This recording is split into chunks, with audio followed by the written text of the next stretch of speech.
তোমরা হয়তো মনে করেছো আমি খালিদ একা বের হয়েছি। না না, আমি তো একা বের হই নাই। মুমিন যেখানে রাস্তার মধ্যে মুমিন যেখানে একা একা হাঁটে, সেখানে একা হাঁটে না, বরং ওই একা মুমিনের সঙ্গে আল্লাহ রাব্বুল আলামিন তার সঙ্গে হাঁটতে থাকেন। জোরে বলেন সুবহানাল্লাহ। হযরতে খালিদ ডাক দিয়ে বললেন, শোনো কাফেররা, আমি কিন্তু একা নই। লা তাহজান ইন্নাল্লাহা মা'ানা। আল্লাহর হাবিব তো আমাদেরকে শিক্ষা দিয়েছে, কারণ আল্লাহ নিজেই বলেছেন যারা ঈমানের উপরে অটল থাকবে, আল্লাহর নবী আল্লাহ রাব্বুল আলামিন বলেছেন তাদের কোনো ভয় নাই, তাদের কোনো শঙ্কা নাই, তাদের কোনো চিন্তার কারণ নাই। ইন্নাল্লাহা মা'ানা, তাদের সঙ্গে স্বয়ং মহান মুনিব আল্লাহ রাব্বুল আলামিন রয়েছে। হযরতে খালিদ বলছে, তোমরা মনে করছো যে আমি একা? না, আমি একা না, আমার সঙ্গে আল্লাহ আছে। মুমিন যেখানে দুইজন হাঁটে সেখানে তিনজন, সেখানে আরেকজন হলেন আল্লাহ।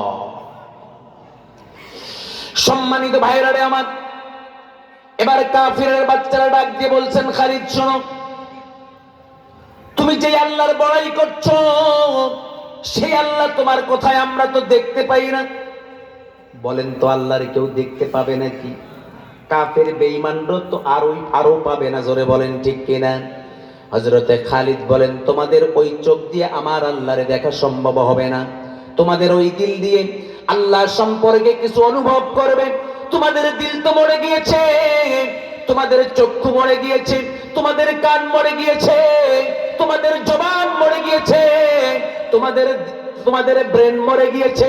তোমরা তো টের পাবে না, টের পাবে না। শুনো, কাফেররা ডাক দিয়ে বলছেন, খালিদ রে, আমরা যাকে দেখি না তাকে বিশ্বাস করি না। জোরে বলেন নাউজুবিল্লাহ। একজন মুমিন আরেকজন মুশরিকের ভিতরে একটাই মাত্র পার্থক্য, মুমিনরা আল্লাহকে বিশ্বাস করে আর কাফির বেঈমান আল্লাহকে বিশ্বাস করে না। সম্মানিত ভাইরা আমার, ঈমান কি জিনিস? ঈমান কত বড় দামি দৌলত। সম্মানিত ভাইরা রে আমার, কাফিররা এবার হযরতে খালিদকে ডাক দিয়ে বললেন, খালিদ শোনো, আমরা যতটুকু জানি তুমি তো একা, তোমার সঙ্গে কেউ নাই, আর আজকে কেউ তোমারে বাঁচাতে পারবে না, তোমার আল্লাহ তোমারে আজকে বাঁচাতে পারবে না। জোরে বলেন নাউজুবিল্লাহ। হযরতে খালিদ রাদিয়াল্লাহু তাআলা আনহুর ঈমান এমন ছিল, সঙ্গে সঙ্গে জবাব দিলেন, শোনো, তোমরা বিশ্বাস করো আর নাই করো, শুনো, আমি খালিদ বিশ্বাস করি, আমার আল্লাহর উপরে আমার অগাধ বিশ্বাস। তোমরা কান খুলে শুনো, আল্লাহ যদি আমার শাহাদত নসিব করেন, আল্লাহর নবীর সাহাবী বলছেন, শোনো, মুমিন কখনো ভয় পায় না।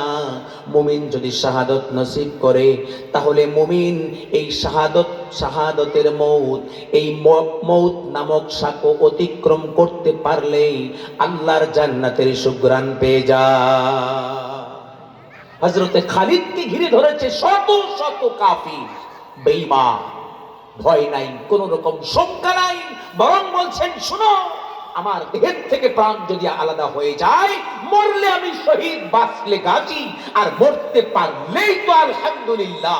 মৌতের ওই পারে আমার জন্য আল্লাহ জান্নাত প্রস্তুত করে রেখেছেন। জোরে বলেন সুবহান। সম্মানিত ভাইরা রে আমার, হযরতে খালিদ ডাক দিয়ে বললেন, শুনো, আল্লাহ রাব্বুল আলামিন যদি আমি খালিদের শাহাদাত নসিব করে থাকেন, আলহামদুলিল্লাহ, আমার কোনো আপত্তি নাই। দুনিয়ার কোনো মানুষ আমাকে বাঁচাতে পারবে না। কিন্তু পরক্ষণে আরেকটা কথা ভালোভাবে বুঝে রাখো। হযরতে খালিদ বলছেন, শোনো, আল্লাহ রাব্বুল আলামিন আমার মউত যদি না লিখে থাকেন, তাহলে তোমরা শত শত কেন হাজার হাজার কাফির বেঈমান হাজার হাজার তরবারি, নাঙ্গা তরবারি হাতে করে নিয়ে আমার দেহের থেকে কল্লা যদি আলাদা করতে চাও, শুনে রাখো, তোমরা কল্লা আলাদা করা তো অনেক দূরের কথা, আমি খালিদের শরীর থেকে একটা পশম নাড়াবার মতো শক্তি তোমাদের থাকবে না। জোরে বলেন সুবহানাল্লাহ। এর নাম কি ভাই? ঈমান। আর আপনার আমার ঈমান কচু পাতার পানির মতো টলবল করতে থাকে, কখনো থাকে কখনো পড়ে যায়। এই অবস্থা হচ্ছে আমাদের মতো মুমিনদের। জোরে বলেন ঠিক কিনা? সম্মানিত ভাইয়েরা,